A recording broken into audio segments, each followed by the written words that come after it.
Je vais déjà en profiter pour faire les remerciements d'usage. Je vais commencer par Jacques. Où est-ce qu'il est, Jacques? Jacques Kissel. Ah, voilà. Je remercie vraiment très très fort, Jacques, toute l'équipe de la Maison de la laïcité de Wavre de nous héberger. Sachez, il ne faut pas le répéter, mais qu'on est quand même fort proche. Je peux le dire, son épouse est là. Je remercie tout aussi vite Daniel qui a accepté d'être mon installateur de projecteur aujourd'hui. Merci beaucoup.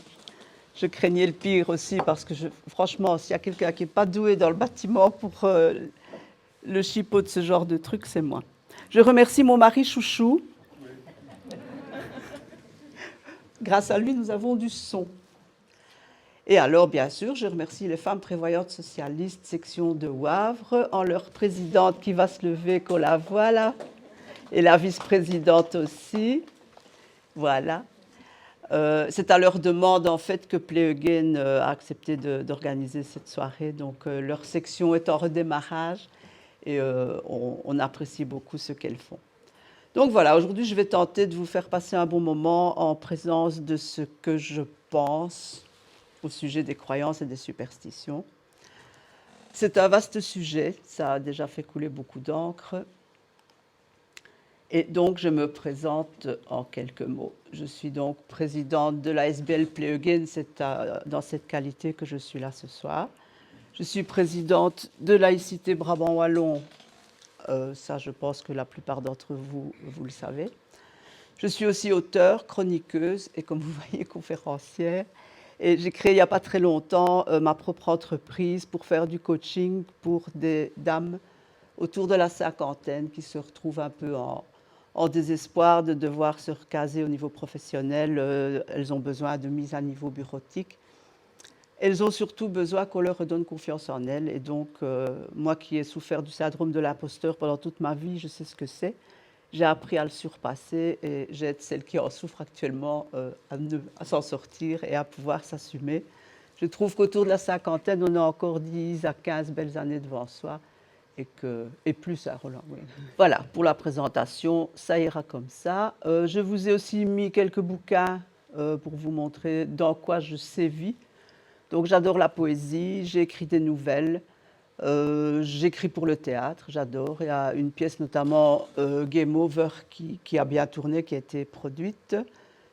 Le petit bouquin rouge à côté, c'est Frère Thomas ne se repose jamais. J'en ai un livret qui est là. Et le dernier, c'est un roman qui s'appelle En désespoir de cause. En 2 mots, c'est l'histoire d'une dame qui commence à faire des miracles, qui se demande vraiment ce qui lui arrive, qui va chez son psy parce qu'elle pense qu'elle devient cinglée et qui, en fait, est manipulée. Et il y a du Vatican là-dessous et tout, un super chouette truc qui ne coûte que 20 €. On peut l'acheter à l'entrée. Et si vous êtes très sage, je ferai une séance de dédicace tout à l'heure. J'ai aussi mis le magazine L'Appel, parce que ça interpelle. J'étais approchée par le rédac-chef de ce magazine qui est en fait destiné au public catholique, parce qu'il voulait une rubrique qui soit tenue par des personnes de philosophie et de cultes différents. Donc dans ce magazine, il y a une rabbine qui écrit, une pasteur, un jeune musulman, et moi je représente la laïcité. Et quand ils sont venus me chercher, c'était pour donc tenir la rubrique qui s'appelle « Croire ». J'ai dit, OK, vous changez la rubrique, vous l'appelez croire ou ne pas croire, et alors je veux bien écrire chez vous. Et comme ils ont changé la rubrique, il n'y a absolument pas de censure, que je choisis mes sujets, c'est pas facile à dire. Je travaille avec eux depuis un peu plus de 3 ans maintenant, et donc pouvoir parler de la laïcité à un monde catholique, à des personnes non dogmatiques, bien que croyantes pour certaines, c'était assez agréable, et donc je continue volontiers. Voilà, Madame Wolf, ça suffit, on va passer à l'essentiel. J'ai découpé ce travail donc en 6 points. Je vais d'abord vous présenter les différentes recherches que j'ai faites auprès de comportementalistes, puisque ce sont les mieux placés pour nous expliquer ce qu'il y a derrière les croyances et les superstitions. On fera un tout petit tour à travers l'histoire. Habituellement, je faisais cette conférence à deux voix avec Julia DeVos, qui est un copain historien, mais il n'a pas pu se libérer aujourd'hui. Donc j'ai un tout petit peu augmenté la partie physiologique et psychologique et ramené le contexte historique à très peu de choses parce que je ne suis pas historienne, premièrement, et j'ai toujours été pétée en histoire pendant 6 ans. C'était pas ma tasse de thé, donc je suis assez nulle. Donc, s'il y a des historiens parmi vous et que sur les 3 slides que j'ai là, je dis des bêtises, je vous demande de me pardonner à l'avance.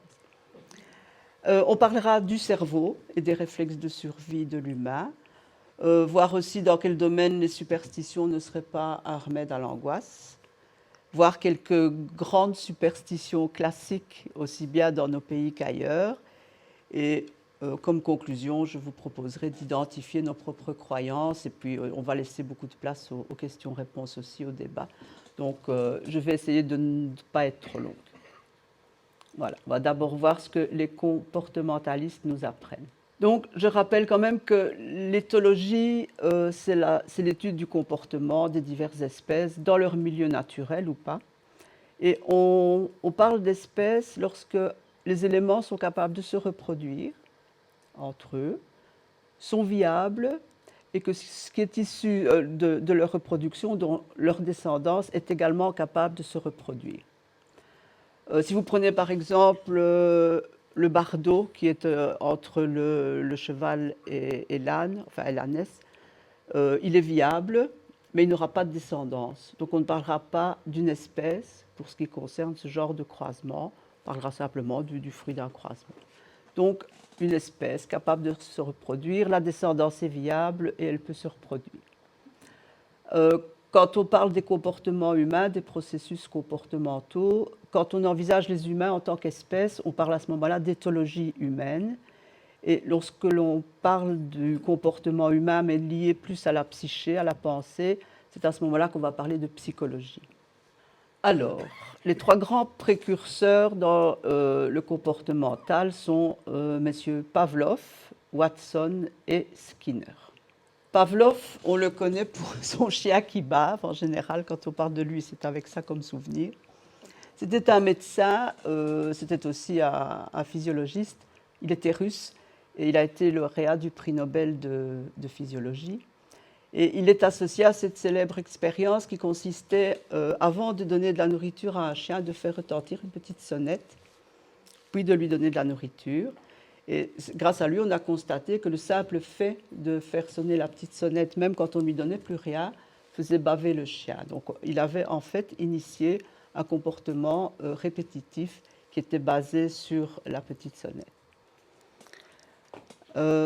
Ce réflexe pavlovien, on en parle aussi pour d'autres choses. Je vais vous montrer quelque chose. Je ne sais pas du tout comment vous allez réagir, mais je pense que vous pourriez saliver si je vous montre ça. Donc c'est un réflexe dit pavlovien. Il n'est pas du tout basé sur le son, il est basé en fait sur une image mentale et le souvenir dans votre bouche et vos papilles de ce que génère le jus de citron. Déjà, moi je le vois là sur le truc, je suis déjà en train de baver. Donc tout ça pour vous introduire la notion de choses qui se passent dans notre corps, soit avec un bruit, soit avec une image ou un souvenir. Un autre comportementaliste qui nous a fourni une expérience assez célèbre qu'on appelle l'expérience du petit Albert, c'est ce qu'on apprend en psycho. En fait, il est célèbre pour son étude de la phobie et il a créé une école de psychologie et l'école de behaviorisme. Et en psycho, donc, on utilise les applications de cette expérience du petit Albert pour aller même au-delà de l'expérience de Pavlov, puisque Pavlov, c'était la sonnette et la salive. Ici, Watson a pris un bébé, un enfant, il le faisait jouer avec une souris blanche. Et le gosse, il adorait ça, quoi. C'était amusant, il jouait avec la souris. Puis à un certain moment, on faisait retentir un gros bruit derrière lui, il tapait sur des objets métalliques, au fait que le bébé se saisissait, se mettait à pleurer. On attendait un peu, on passait quelques jours, on redonnait la petite souris au petit Albert, et au même moment, on faisait ce gros bruit pour lui faire pleurer et le faire pleurer. Et après un certain nombre de fois, on répétait cette expérience. Dès qu'on approchait de lui avec une souris, le bébé se mettait à hurler. Simplement, il avait associé cette peur qu'il avait. Pire, dès le moment où on lui a mis à proximité des animaux à fourrure, il avait le même type de réaction. Donc Watson nous prouvait par ça que ça ne se limite pas uniquement à l'objet en question qui a provoqué la peur et qui s'était incrusté en tant que souvenir, mais ça peut être généralisé par le cerveau humain et certainement le cerveau du petit. Vous voyez sur l'image de droite l'expérience du petit Albert. On l'utilise encore actuellement pour faire de la publicité. Nos pensées, c'est une école de psycho. Pour montrer que ce sont nos pensées qui génèrent chez nous des angoisses, des malaises, etc. Autre chose, pour aller sur le chemin des superstitions, parce que là on est juste dans le comportemental, c'est M. Skinner. Celui-là, il était assez redoutable. On le connaît avec ses expériences appelées la boîte de Skinner ou la cage de Skinner. Et en fait, ce troisième précurseur m'a permis de comprendre les mécanismes qui mènent vraiment à des comportements superstitieux. En fait, bon, lui, c'était un psychologue assez majeur du XXe siècle et il avait visiblement été fort influencé par les travaux de Pavlov et de Watson dont je vous parlais. Mais lui, il va encore plus loin. Il soutient que dans l'élaboration d'un comportement, la conséquence d'une action est plus importante que le stimulus qui a précédé l'action. Et donc, il démontre, lui, que l'environnement peut provoquer un comportement qui générait à son tour un renforcement de la conviction, un petit peu comme un cercle vicieux, comme ça. Et donc, la boîte de Skinner, c'est un dispositif expérimental qu'il a inventé, c'était au début des années 1930, pour simplifier en fait l'étude des mécanismes du comportement. Il voulait tester la capacité des rongeurs et des pigeons, ce sont les deux sur lesquels il a travaillé. Il voulait tester tout ce qui faisait intervenir le comportement de l'animal, l'habitude et la réaction aux stimulations extérieures. Et donc, dans la première boîte, là, la première cage avec la souris ou le rat, je pense que c'était des rats en fait, il pouvait faire en sorte que la nourriture soit délivrée quand l'animal appuyait un certain nombre de fois sur un bouton, sur un levier, ou uniquement 3 fois sur ce levier, mais quand un son aigu était précédé d'une lumière verte. Donc, il testait très très loin la manière de comprendre de l'animal pour obtenir sa nourriture. Donc ça, c'était le stimulus, disons, positif. Le rat devait faire des séquences, de tas de choses pour recevoir à manger. Et puis, il a testé ce qu'on appelle le stimulus négatif, c'est-à-dire qu'à un moment donné, le rat recevait des décharges électriques dans les pattes, quand il faisait exactement les mêmes choses que pour recevoir à manger. Et donc, en fait, dans son ouvrage « Le comportement des organismes », comme il l'a appelé et qui est resté une référence, il explique que ça prouverait la corrélation de ce qui ne serait pas une causalité. Donc le rat se retrouverait pris à un certain moment entre j'ai envie de manger et je sais que si je fais ça, je vais recevoir à manger, mais si je fais ça, je vais quand même recevoir une décharge électrique. Et donc, non seulement ça les rendait fous, mais à un moment donné, une chose ne lui donnait pas de secousse, une seule chose, et cette chose-là, alors il l'a répétée à l'infini. Il avait compris qu'il devait laisser tomber toute une partie et toute une autre, et il préférait à un moment ne pas recevoir de décharge plutôt que de recevoir de la nourriture. Donc voilà, c'était un comportementaliste. Moi, je ne suis pas fort pour les expérimentations animales, mais là, bon. Ce qui est encore plus intéressant, ce sont les pigeons. Donc les pigeons, c'était une boîte. Il y avait 8 pigeons différents avec 8 boîtes et une horloge qui distribuait de la nourriture à séquences régulières. Toutes les X secondes, des graines tombaient. En même temps, chez tous les pigeons, dans toutes les boîtes. Dans la première boîte, imaginons qu'au moment où la nourriture tombait, le pigeon était en train de battre des ailes. La nourriture tombe. Il pense que c'est lié au fait de battre des ailes. Il rebat des ailes. La nourriture tombe. Il rebat des ailes. La nourriture tombe. Alors qu'en fait, ça n'est absolument pas lié au fait qu'il batte des ailes. Dans la boîte d'à côté, le pigeon, par exemple, était en train de picorer dans le coin à gauche au moment où la nourriture est tombée, une fois, 2 fois. Et on avait comme ça, face à nous, tout ce nombre de boîtes avec des pigeons qui avaient tous des comportements très différents, croyant que c'était eux qui faisaient tomber la nourriture. C'est à partir de ce moment-là qu'on a commencé à dire que Skinner avait rendu des pigeons superstitieux, parce qu'en fait, ils associaient un geste à une cause extérieure qui se produisait, alors qu'elle n'avait strictement rien à y voir. Alors, qu'est-ce qu'une superstition? C'est peut-être le moment de se poser la question maintenant. Une superstition, c'est une conviction. On croit que. La superstition, quand on la regarde de l'extérieur, on peut dire qu'elle génère un comportement bizarre. Si vous pensez à jeter du sel au-dessus de son épaule, ou de se toucher la tête en disant « touchons du bois », ou enfin ce genre de conneries. Et la superstition, c'est ce qui renforce la conviction lorsque par hasard ça fonctionne. Donc imaginez qu'on vous dise un trèfle à 4 feuilles, ça porte bonheur.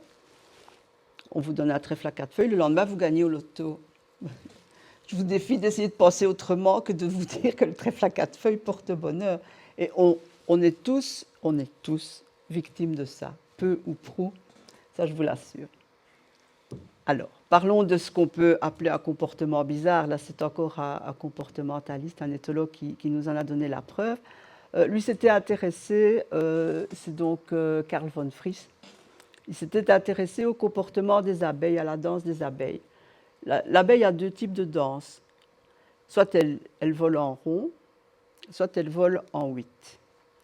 Et il s'était dit qu'il y avait certainement un message qu'elles essayaient de transmettre à la ruche. On l'a pris totalement pour un cinglé quand il a avancé cette théorie-là. Il a essayé, il a fait des travaux, il a essayé de prouver que, jusqu'au jour, et ça je pense que c'était au début des années 60, où la robotique a permis de construire des toutes petites mini-abeilles, donc des robots, auxquels on a fait faire la danse des abeilles. Et donc, lui prétendait que quand elle tournait en 8, c'était pour faire une sorte de triangulation, pour expliquer à la ruche, à l'essaim, où était le pollen et où elle pouvait aller butiner. Et que quand elle tournait en rond, ça avait une autre signification. Et donc, on a pris un point de repère et on a donné cette triangulation au petit robot. Et l'essai est allé butiner exactement à l'endroit où les scientifiques avaient pressenti que les choses allaient se passer.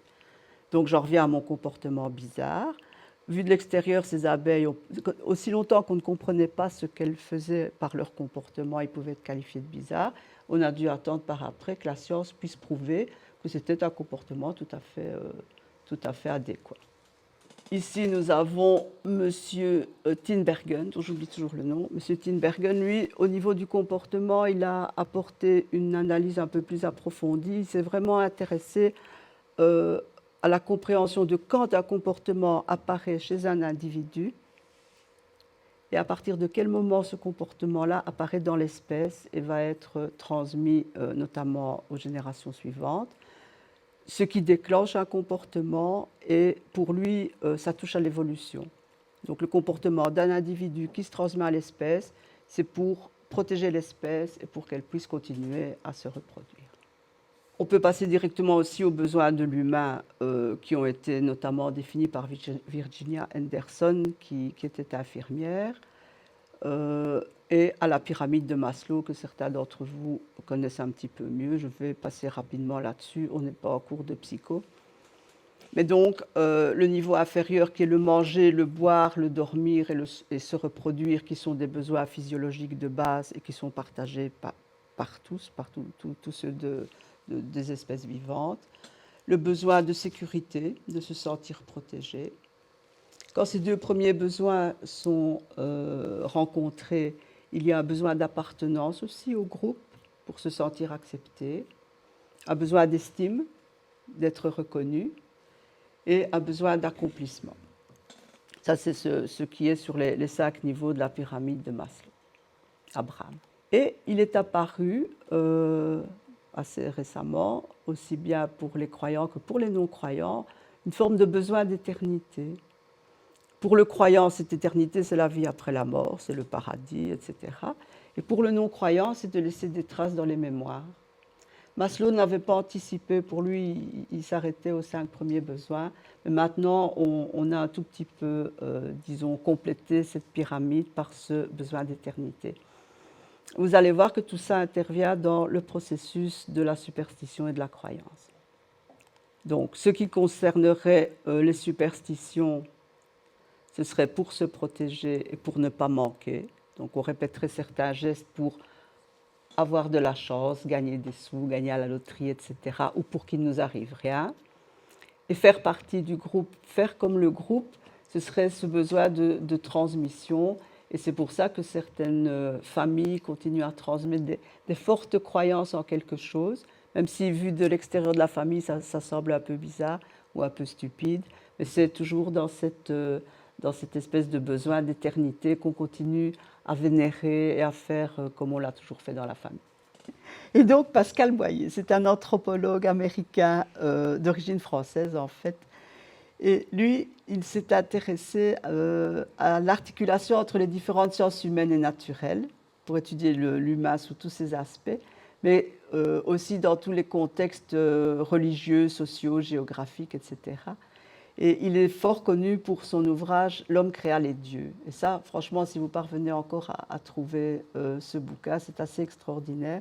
Ce sont tous les processus neurobiologiques qui expliquent le pourquoi l'humain a besoin de croire. Bon, ceux qui sont athées et qui ne croient pas en Dieu, ils ont aussi besoin de croire en quelque chose. Ils croient en l'homme, ils croient en demain, ils croient en une humanité meilleure. Mais pour Pascal Boyer, par exemple, la transmission de la croyance n'avait absolument pas besoin d'être objective. Donc on peut transmettre des choses totalement non objectives au sein de l'espèce humaine et c'est, d'après lui, semble-t-il, relativement fréquent. Et donc il avait fait les constats suivants. Les besoins primaires seraient de ne pas manquer, de se sentir en sécurité. Les comportements bizarres, on en a parlé. Il prétendait aussi qu'on ne naissait pas superstitieux, mais qu'on le devenait à force d'expériences, de choses répétitives, de coïncidences, parfois de pression familiale ou sociale. Et donc, on ne transmet pas que des concepts objectifs, comme je vous le disais. On va faire un rapide petit tour à travers l'histoire. Et on va commencer par nos ancêtres, les Hittites, qui sont les premiers chez qui on retrouve vraiment, on l'appelait d'ailleurs le pays des 1000 dieux, on retrouve énormément de traces des tablettes par milliers, des temples, des sanctuaires, où réellement on voit que les croyances étaient excessivement fortes. Et ce qui nous intéresse plus particulièrement chez eux, justement, c'est cette multitude de cultes et de dieux qu'ils vénéraient. Donc à l'époque, on croyait ce qu'on voulait, on vénérait qui on voulait. Tout ça était très normal, voilà, tout se passait très bien. Personne n'avait raison sur l'autre. Ce qui est intéressant aussi, c'est que dans le concept même de la religion, chez eux, on trouvait du collectif et de l'individuel. Donc il y avait une religion du roi, il y avait une religion de l'État et il y avait une religion du peuple. Donc c'était trois choses vraiment bien précises. Mais il y avait des rites communs, donc à certains moments, on faisait la fête tous ensemble avec un rite sur lequel tout le monde était tombé d'accord. Mais il y avait des prières variables. Donc même pendant le rite, on pouvait se permettre de faire sa prière. Et tout le monde trouvait ça normal. Moi, je veux dire que j'aime assez ce genre de civilisation où chacun fait ce qu'il veut et où on ne s'empoigne pas.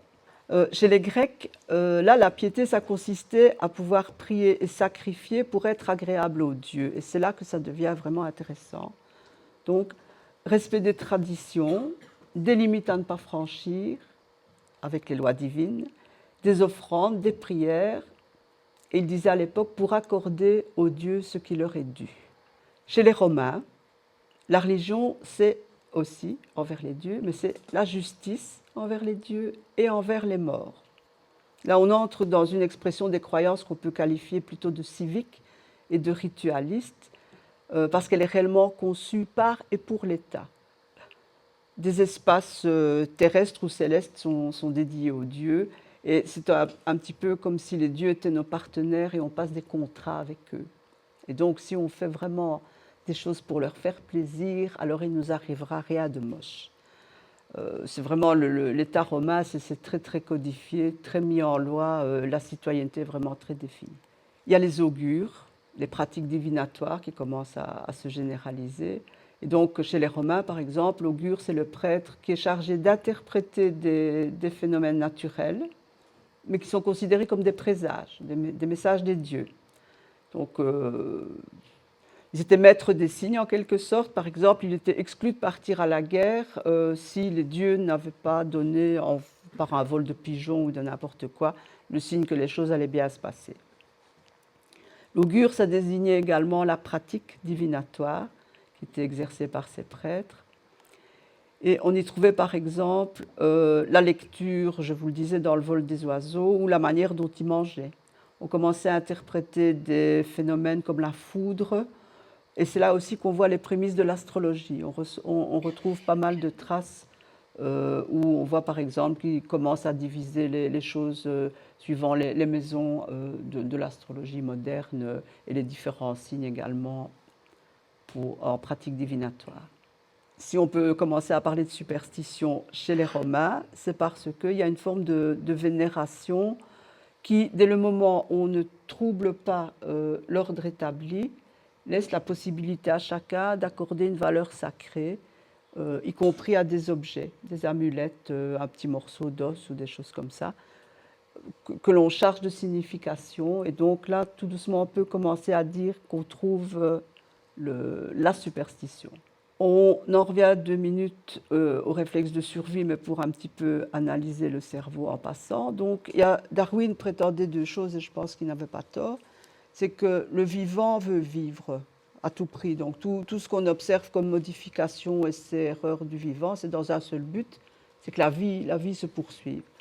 Ça, c'est pour l'espèce. Mais pour l'individu, vivre, ça veut dire ne pas mourir. Et donc, l'individu, lui, c'est plutôt l'analyse des menaces autour de moi, ici, maintenant, qu'est-ce qui se passe? Si je vois par exemple que quelqu'un dans la salle sort une arme, il y a une menace, je vais prendre mes jambes par mon cou et je vais vous laisser vous débrouiller avec lui, c'est clair. Mais aussi, il n'y a pas que ici et maintenant, l'humain est programmé pour se dire et qu'est-ce qui se passerait si? Donc à ce moment-là, il postpose le risque et il se prépare, il anticipe toutes les manières de ne pas subir des dégâts et donc de ne pas mourir. Parce qu'en fait, pour survivre, il faut avoir peur. Quelqu'un qui n'aurait plus aucun réflexe de peur ne vivrait pas très très longtemps. Et en fait, c'est notre cerveau qui nous sauve la vie. Dès le moment où il y a une menace, surtout si c'est une menace immédiate, on a constaté que le cortex préfrontal, qui est le siège du raisonnement, se met totalement à l'arrêt. Donc on a une sorte un certain nombre de réflexes qui se mettent en route justement pour qu'on se sauve, pour qu'on reste vivant. Quand dans son champ de vision, par exemple, on va traverser la rue et on aperçoit une ombre ou une voiture qui arrive, ça va nous permettre de nous jeter en arrière pour ne pas se faire écraser. Si ce réflexe-là n'existait pas, personne n'arriverait au-delà de l'âge de 3-4 ans, quoi, ça c'est clair. Donc, ce cerveau met tout en œuvre pour que tout notre organisme puisse rester vivant. Il y a le ici maintenant, comme je vous le disais, mais il y a aussi le plus tard. Donc, on a au sein du cerveau les 4 composants que vous voyez là, qui sont relativement simples. Il y a l'amygdale qui est le système d'alerte, donc c'est elle qui dit waouh, waouh, attention, il y a quelque chose qui se passe. L'hypophyse, elle, qui va fournir les composants chimiques qui vont nous permettre de prendre toute mesure, soit pour fuir, donc vous allez avoir une décharge d'adrénaline dans le corps. Si la menace, vous pouvez y échapper en courant, par exemple. L'hippocampe, lui, il va convertir tout ce qu'il voit et tout ce qui se passe dans le corps, tout ce qu'il ressent, etc., et toutes les données extérieures, pour en faire un souvenir et donc pouvoir aller rechercher l'info si le même type de risque intervient à nouveau. Et l'hypothalamus qui est le chef d'orchestre, donc c'est lui qui gère toute la cohérence de notre système de défense. On fonctionne de cette manière déterministe qui est d'observer, comprendre, anticiper, agir, analyser. Ça, c'est vraiment la manière de fonctionner du cerveau. Et dans cette analyse, cette observation, cette compréhension et l'anticipation, il faut qu'il y ait un stockage quelque part des choses qui nous arrivent, de ce qu'on peut observer, de ce qu'on lit, de ce qu'on nous raconte, et donc de toute cette transmission humaine. Parce que le cerveau, il stocke tout le temps, tout le temps, tout le temps. Tout ce qui se passe, tout ce qu'on voit, qu'on entend, les bruits, les choses qui touchent notre peau, les pensées qui nous traversent l'esprit. Et ce sont énormément de souvenirs qui sont a priori inutiles. Donc on pourrait croire que c'est un travail vain. Mais en fait, à chaque fois qu'il peut faire une corrélation avec un nouvel événement, il renforce la mémoire de ce qui a été stocké et il lui donne de la signification. Et c'est ça, c'est ce processus-là, celui qui est censé nous protéger pour qu'on reste en vie, qui génère le système de la croyance et de la superstition, en se renforçant à chaque fois. Poser la question, c'est y répondre. Pour la plupart des personnes qui sont très très fortement attachées à des convictions, c'est en général parce que ça leur permet de mieux vivre et d'atténuer un tout petit peu leurs angoisses. Il faut dire aussi que de tout temps, tout ce qui nous dépasse, la fatalité, etc., les grandes calamités, les maladies, la foudre, les tremblements de terre, etc., l'humain est fort petit, fort démuni, fort fragile. Il ne sait que faire face à ça. Et pour d'aucuns, croire que c'était la colère des dieux, à la limite, ça permettait d'accepter ce qui se passait, parce que rien n'est pire que quand on ne parvient pas à donner un sens à quelque chose. Évidemment, ça s'apprend. Ça s'apprend d'accepter que la foudre est tombée sur votre maison, ben oui. Ce n'est pas parce que vous aviez insulté Dieu la semaine d'avant. La foudre est tombée sur votre maison. Il y a un tremblement de terre dans votre village. Il y a une mini-tornade et elle s'est abattue sur votre quartier. Eh bien, si on ne travaille pas notre manière de voir les choses, si on n'a pas été fort instruit, si votre grand-mère vous a dit « Ah, mais tu as dû être très méchant, hein, regarde ce qui est arrivé à la maison », quand vous aviez 3 ans ou 4 ans et que vous avez cru que c'était vrai, toute votre vie, vous allez porter cette culpabilité que les choses qui arrivent, c'est parce que vous avez contrarié une entité ou une autorité supérieure. Et là, pour moi, ce n'est pas à rattacher à la foi ni à la vie spirituelle, c'est totalement une attitude qu'on peut relier à la superstition. Donc quand je fais ce genre de conférence face à des publics croyants, parce que je le fais volontiers, en aucun cas je ne m'attaque à leur foi. On peut avoir une vie spirituelle, on peut croire en une entité supérieure, mais dès le moment où on pense que cette entité est à cheval sur votre épaule, en train de regarder tout ce que vous faites, et que si vous mettez un pas de travers, le toit de votre maison va s'écrouler sur votre tête, là on est dans la superstition. Donc il faut bien faire cette différence quand je parle croyance et superstition. Ce sont pour moi les superstitions des convictions fortes qui attribuent à des faits, des gestes, des propos, des événements, qui leur attribuent un pouvoir sur ce qui peut advenir et qui donnent un sens positif ou négatif à parfois un même objet. On y viendra tout à l'heure, mais prenons le vendredi 13 pour exemple. Pour certains, c'est un jour de chance. On ne joue jamais autant au loto que ce jour-là, et pour d'autres, ça porte malheur. C'est comme ça. Ça, c'est le cerveau humain qui tire ses propres conclusions. Et donc, pour vous dire, les menaces qui dépassent l'humain, à un moment donné, pour éviter le désespoir et la non-compréhension dans quel cirque on est, d'aucuns disent, bon voilà, les dieux sont en colère, et que puis-je faire pour les calmer? On a été jusqu'à faire des sacrifices humains pour calmer les dieux, pour que la cité ne subisse pas de problème.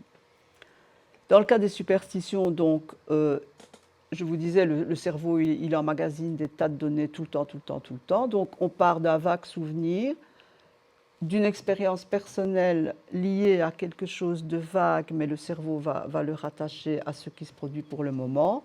Et à un moment donné, l'événement va être chargé d'émotions. Et à ce moment-là, il est ancré. Il est ancré avec une signification.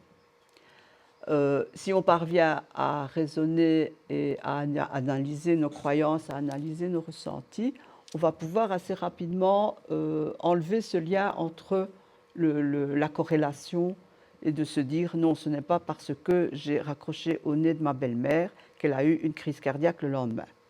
Quoique, ça. Mais non, ce n'est pas parce que mon enfant m'a rapporté un chat noir dans la maison qu'il est arrivé. Nanana, voilà. Mais si à 3 reprises, mettons, à 3 reprises, vous avez un chat noir qui rentre dans votre maison, 1 heure plus tard, paf, quelqu'un meurt. Ça vous arrive 3 fois, vous avez quand même... Aussi malins sommes-nous, on n'est jamais à l'abri d'une superstition qui s'incruste dans notre cerveau. C'est pour ça que je vous encourage toutes et tous à toujours bien vous demander à quoi vous êtes en train de penser. Je disais donc contre l'angoisse, la superstition, rituel, offrande, gris-gris, etc. Donc ça, ce sont les choses qui empêchent la fatalité de nous atteindre ou qui portent bonheur, comme le trèfle à 4 feuilles, la coccinelle. Il y a aussi l'extrême prudence. Aïe, aïe, aïe, casser un miroir, ça c'est la cata. Renverser du sel, passer sous une échelle. Comme on dit, on ne tente pas le diable. Donc, si je résume un peu les constats qu'on a fait jusqu'à présent, pour ne pas mourir aujourd'hui, il faut avoir peur, il faut analyser les menaces et il faut agir. Ça, c'est pour rester vivant. Pour ne pas mourir plus tard, il faut comprendre ce qui se passe, il faut s'en souvenir pour contrer une menace potentielle. Quand l'ennemi n'est pas visible ou quand il se passe des choses qu'on ne comprend pas, on dit c'est la fatalité, c'est la colère des dieux. Et à tout ça, l'attitude superstitieuse est souvent une réponse. Donc, pour maîtriser son destin, on en vient à lire son horoscope, se faire tirer les tarots, regarder les augures, relire les prophéties. De tout temps, l'humain a tourné avec ça et ça se passe encore de nos jours. Je vous donne quelques chiffres qui sont assez affolants. 3 Américains sur 4 croient en l'existence de phénomènes paranormaux et 1 sur 3 dit qu'il en a déjà vécu. Il faudrait peut-être expliquer ce qu'est un phénomène paranormal aussi, hein, mais bon. 42 ce sont des chiffres d'il y a 3 ans, ça. 42% des Allemands s'attendent à vivre un événement heureux quand ils trouvent un trèfle à 4 feuilles. Et il y en a 1 sur 4 qui redoute le numéro 13. 1 sur 4. Un Français sur 2, ben c'est des Français. Bon, je pense que croiser un chat noir, ça porte malheur. Et toujours chez les Français, ils estiment eux-mêmes, c'est eux qui le disent, hein, plus de 57% se disent superstitieux. C'est quand même affolant. La liste des phénomènes surnaturels, donc quand on demande à quelqu'un un phénomène surnaturel, la liste des phénomènes surnaturels inclut la télépathie, la voyance, le contrôle mental des objets. Ça, j'adore. Je rêve de contrôler mentalement les objets. Ainsi que la capacité de communiquer avec les morts. Parce que ça aussi, ça fait partie d'une espèce comme ça de croyance. Vous rencontrez des gens, vous les trouvez sympas, chouettes et tout, vous discutez avec eux, puis tout d'un coup, ils vous disent qu'ils ont eu un message de leur tante qui est décédée. Bon, on ne sait jamais, hein. Comme disait l'autre, je touche du bois, je croise les doigts, tout ça. Mitterrand. Il avait une astrologue, et c'était connu de tout ça, Elisabeth Tessier. On a d'abord cru que c'est parce qu'elle était très jolie. À mon avis, il y avait un peu de ça. Oui. Mais non, pendant la guerre du Golfe, il paraît qu'il lui téléphonait plusieurs fois par jour. Il ne bougeait pas une oreille sans qu'elle lui lise la carte du ciel de la journée. Un chef d'État, quoi. Alors, il y a eu ces bouquins, là, des grands malades qui nous gouvernent, hein, mais je sais pas, moi, ce genre de choses-là, ça me file vraiment des frissons dans le dos, quoi. Donc, soit. Je ne suis pas là pour prendre position, il y aura des questions et des réponses. Donc, on en revient au constat. Donc, le cerveau stocke une masse d'infos qui peuvent servir. Plus une info est réactivée, plus pour notre cerveau, elle devient pertinente, puisque c'est le nombre de fois où des choses se produisent, on tire les conclusions. Chacun se rassure avec sa propre vision de la réalité, ça c'est pas à vous que je vais le prouver. Ce qui a pris du temps pour se graver prendra du temps pour s'effacer. Donc là aussi, c'est très important de savoir que dans nos convictions et nos croyances, si on répète régulièrement les mêmes choses, les mêmes pensées, les mêmes idées, on est tous assez doués en laïcité quand on se met entre 4 murs pour partager nos valeurs, l'humanisme, etc., etc. De parfois ne même plus s'interroger sur les phrases que nous sommes en train de dire. Et moi, j'invite toujours tout le monde à revisiter ses propres valeurs et à voir ce que ça signifie dans le quotidien. quand on se lève le matin, quand on croise quelqu'un, quand on est amené à discuter avec l'un ou l'autre, parce que ce qui a pris du temps pour se graver va prendre beaucoup de temps pour s'effacer. Or, le monde change tous les jours, toutes les semaines. On n'est plus dans le monde d'il y a 5 ans, il s'est passé des tas de trucs entre-temps. Et est-ce qu'on ne vit pas encore toujours avec cette même idée, ces mêmes idées qu'on avait sur les choses qu'il faut faire, ne pas faire, etc. Donc, analyser les superstitions, les croyances, moi c'est un dada chez moi depuis que je suis toute jeune.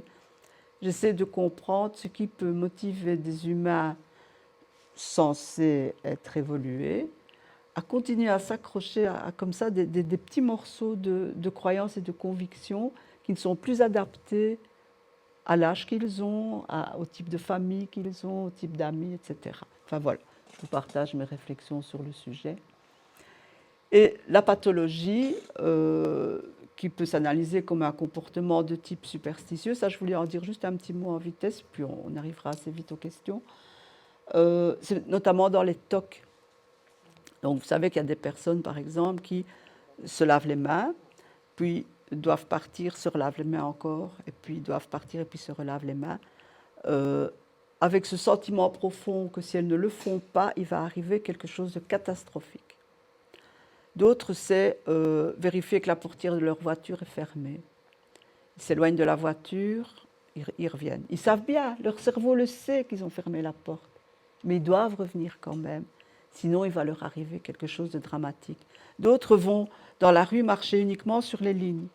Ou bien d'autres vont éviter les lignes, vont marcher sur... Quand ça devient à ce point inconfortable et que ça commence à empoisonner la vie de la personne, on parle là de troubles obsessionnels compulsifs, eh bien, les neurologues associent ça totalement au même mécanisme que la superstition. Il y a une idée qui s'est incrustée au sein de leur raisonnement, qui vient leur dire si tu ne fais pas ça, il va t'arriver quelque chose. Et ça, c'est vraiment le sein même, le contenu même du comportement de type superstitieux. Quand on en est à ce point-là, il faut tout un processus de désensibilisation. Donc, les neuropsies vous prennent en main, vous font tout doucement passer outre ce malaise et cette peur que vous avez pour vous prouver qu'il n'arrive rien. Mais ça prend un temps fou. Ça prend un temps fou parce que si la personne en souffre depuis 5 ou 6 ans, ça prendra quasiment le même temps pour la désensibiliser. Et donc là aussi, le comportement superstitieux a des retombées neurologiques. Alors, les grands classiques ici et ailleurs, je vous ai compilé 2-3 petits trucs. Donc, briser un miroir, ça reste encore de nos jours. Hein. Quelqu'un qui casse un miroir, il n'est pas à l'aise. Ah, c'est tant de malheur, c'est la première chose qu'on crie. Et, en fait, ça venait du fait de nos ancêtres qui, quand ils ont commencé à utiliser le miroir, avaient le sentiment que l'âme de la personne se reflétait dedans. Donc, si on cassait le miroir, on cassait une partie de notre âme. Voilà. Et ces temps de malheur, ces temps de vaches maigres en Égypte, sont associés au fait justement où on avait brisé un grand miroir à l'époque. Le 13 à table, un d'eux va mourir. C'est vrai qu'avec l'image, ça s'est mal terminé. Et en fait, là, il y en a même 2 qui sont morts parce que si je me souviens, Judas s'est pendu. Mais par exemple, des services de table sont prévus pour 12 personnes. Vous avez déjà constaté ça.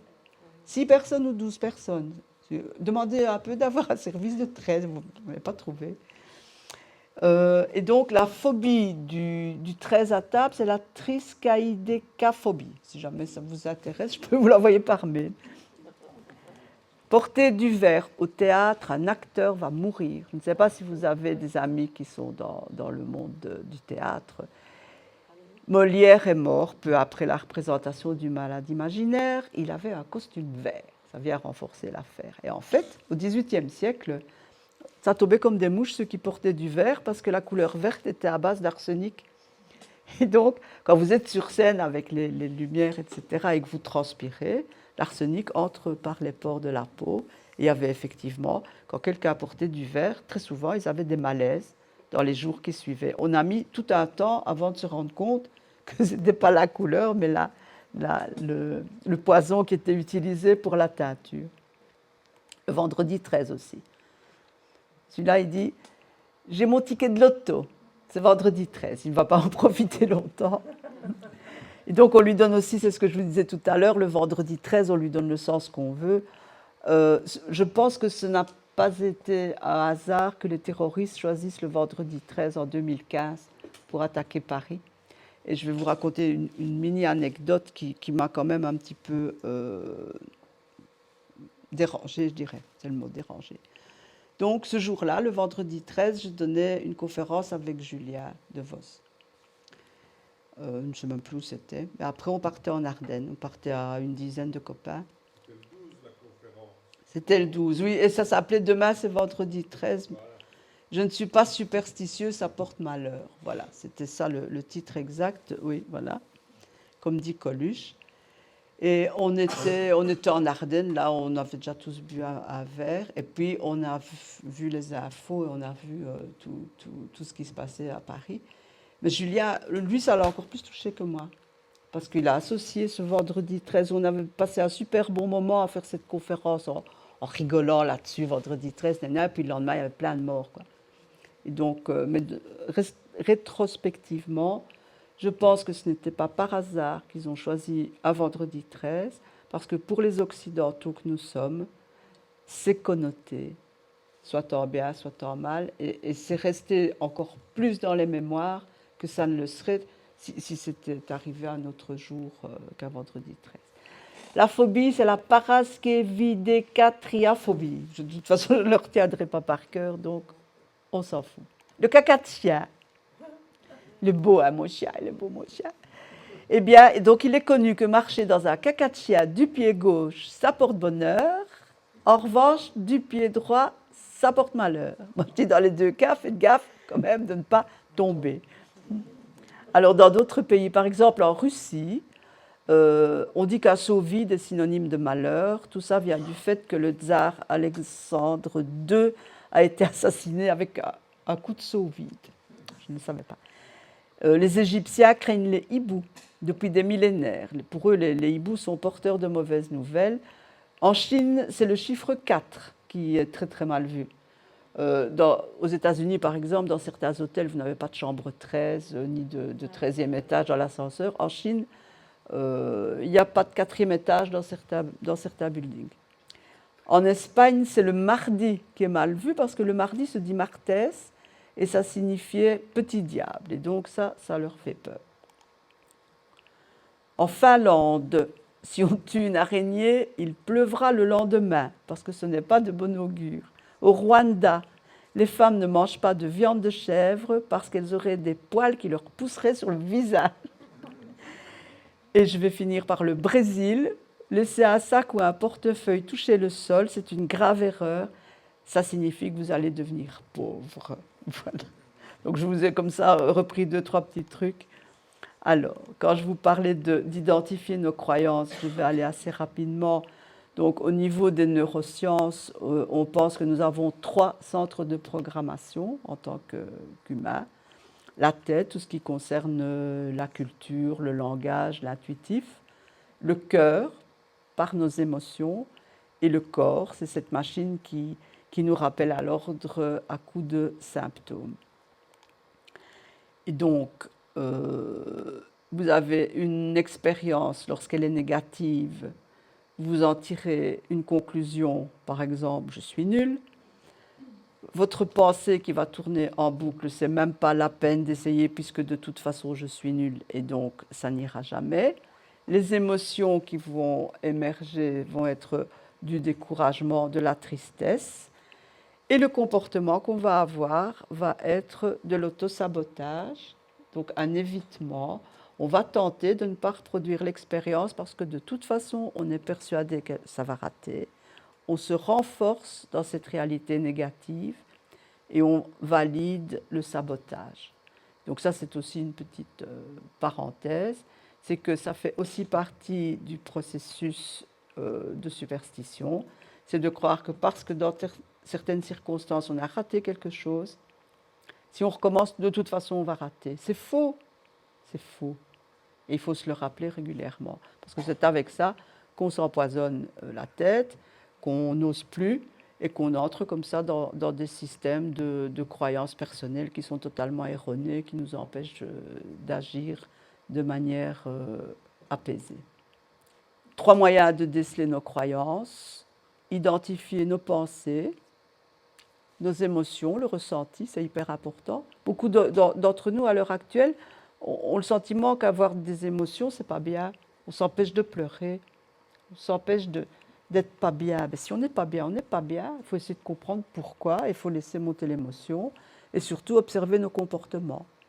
Quand on agit, comme disait l'autre, ne pas regarder ailleurs, savoir exactement ce qu'on est en train de faire. Et ce comportement, on le décode avec notre cerveau, on le repasse au crible.